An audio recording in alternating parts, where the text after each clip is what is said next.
À vos plateaux! Aujourd'hui, on vous présente Neishi. Le but du jeu est assez classique, il suffit de marquer plus de points que son adversaire. Passons maintenant à la mise en place. Dans un premier temps, placez le plateau cour impériale au centre de la table. Déterminez qui sera le premier joueur et chaque joueur met ses jetons émissaires près de la cour impériale. Mélangez les cartes développement et formez 5 pioches face cachée de 6 cartes chacune. Devant chaque joueur, en face de chaque pioche, placez également les cartes montagne. Il vous reste 6 cartes montagne à répartir entre les deux joueurs, c'est-à-dire 3 cartes montagne par joueur. À celle-ci, vous additionnez les 4 cartes restantes développement que vous partagez également entre chaque joueur, ce qui fait une main de 5 cartes par joueur, comprenant 3 montagnes et 2 cartes développement. Chaque joueur mélange sa main afin de déterminer l'ordre des cartes. Retournez la première carte de chaque pioche contenue dans la zone rivière. La mise en place est finie. Place au jeu. Lors de son tour, un joueur a plusieurs actions possibles. La première étant de développer son territoire. Cela consiste à défausser une carte soit de sa main, soit de sa ligne, et de la remplacer par celle de la rivière qui est à la même position. S'il développe son territoire, alors il peut faire des actions additionnelles qui sont présentes sur la cour impériale. Parmi celles-ci, on trouvera imposer un décret impérial. Cela consiste à échanger une carte de votre main avec la main de votre adversaire, mais toujours une carte à la même position, ou échanger une carte de votre ligne avec la ligne de votre adversaire, toujours une carte à la même position. Une autre option de la cour impériale est de déposer un émissaire sur l'icône des deux cartes. Cela vous permet de défausser deux cartes sur deux piles différentes de la rivière. Et sur cette icône, cela nous permettra d'inverser soit deux cartes de la rivière, soit deux cartes de notre ligne ou de notre main, ou inverser entre une carte de notre main et de notre ligne. Et enfin, il vous restera la possibilité de rappeler vos émissaires qu'ils étaient sur la cour impériale, ou en dernière action, déclarer la fin de la partie. Lors de son tour, un joueur devra obligatoirement choisir l'une de ces actions. Donc pour rappel, soit développer son territoire, soit déposer un décret impérial, soit rappeler ses émissaires, ou enfin déclarer la fin de la partie. Maintenant, comment marquer des points, ou tout au moins plus de points que son adversaire? Tout d'abord, le ninja. Il devra copier l'une de vos cartes présentes dans votre territoire en fin de partie, ce qui lui permettra de se voir attribuer et la couleur de cette carte, mais également les conditions pour marquer les points. Ici, le moine. Celui-ci vous rapportera 5 points s'il est dans votre main. Et dans tous les cas, il marquera 2 points pour chaque carte Tori adjacente.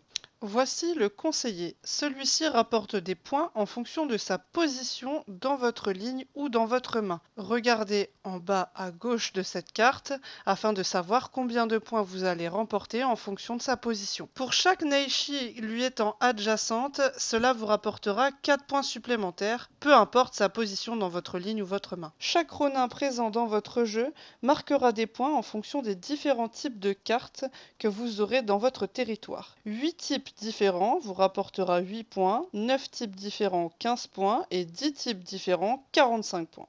Le Ronin peut donc être un atout majeur pour remporter la partie. La sentinelle marque 3 points uniquement si elle n'est pas adjacente à une autre sentinelle. Elle marquera également 4 points supplémentaires par fortin adjacent. Les Neishi marquent des points uniquement si elles se situent sur les points centraux de votre territoire, que ce soit de votre ligne ou de votre main. Si elle est au milieu dans votre main, elle vous rapportera 8 points. Si c'est sur votre ligne, 12 points. Concernant les cartes montagne, si vous en avez une à la fin de la partie, vous marquerez 5 points. Si vous en avez 2 ou plus, vous perdrez 5 points. Pour les Tori, si vous en avez un en fin de partie, vous perdrez 5 points. Si vous en avez 2, vous ne marquez aucun point. Et si vous en avez 3 ou plus, vous marquerez 30 points. Ce qui peut, comme le Ronin, faire basculer la partie. Les étendards ne rapportent de points que s'ils sont dans votre ligne et non dans votre main. Si vous avez un étendard, vous remporterez 3 points. Si vous en avez 2, 8 points. En sachant que le jeu n'en contient que 2 au total.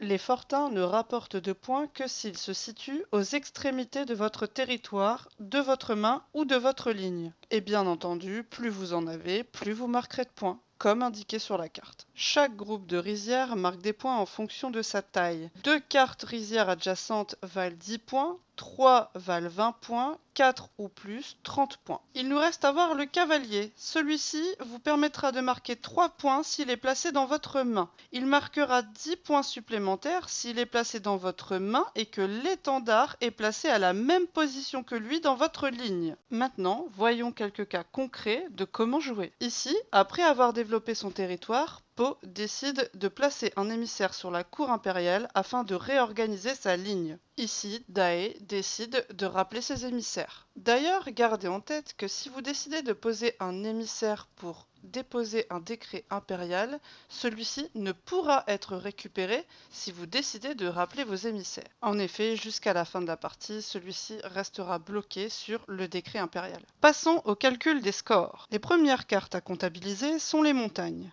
Ici, Po a une seule montagne et du coup marque 5 points. Vient le tour des Neishi. Ici, Po a une Neishi dans sa ligne et remporte 12 points. Pour les conseillers, ici, il y en a 2.